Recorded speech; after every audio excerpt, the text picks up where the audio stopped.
Well, when planning out your garden, grasses that look like ornamental plants may wreak havoc on the environment and surrounding pastures. The Nebraska Weed Control Association helps people identify noxious weeds before they cause major problems. In this segment, Grace McDonald stops by their yellow tent at Husker Harvest Days.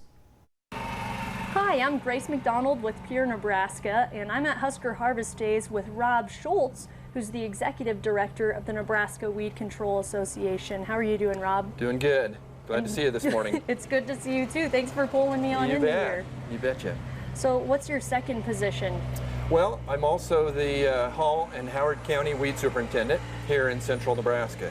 And so I just work with landowners. State law requires landowners to take care of the 12 noxious weeds in the state of Nebraska. So I will go out and do inspections on the lands in these counties, and if I do find an infestation, I'll send them an inspection report and let them know what they have, control measures, and that type of thing. Are there any major problems with weeds that farmers are facing in different areas of Nebraska? What's like the most prominent thing they should be looking for out there? You know, like in the southeast part of the state, one of the noxious weeds that's really prevalent down there right now is you get Phragmites, and actually we're fighting that here in central Nebraska too.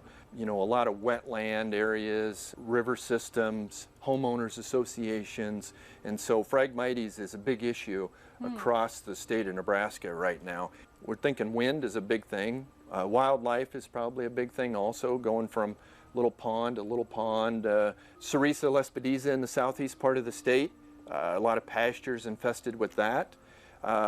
We get into central Nebraska, north central Nebraska, maybe even northeast, you know. Leafy spurge is a big issue. So this is leafy spurge. Okay. And it blooms in June or July, I'll say May or June. It's got yellow blooms, yellow lime green flowers on it, and grows in, I'll say, circular patches out there because it spreads by underground roots and rhizomes. It has a white milky sap in it. Oh yeah, I see that right there. And so, yeah, that's a telltale sign that this is probably leafy spurge. And the root system of that particular weed goes down 20, 30, 40, 50 feet. The next one is Canada thistle. Whoa.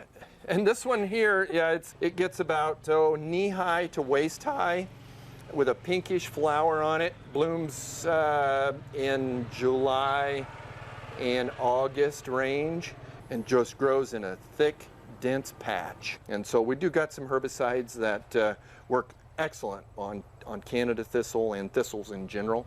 Well, thank you for telling me just kind of what your booth has to offer and what farmers should be looking for out in their pastures. Yeah, appreciate it, and thanks for stopping by. Of course.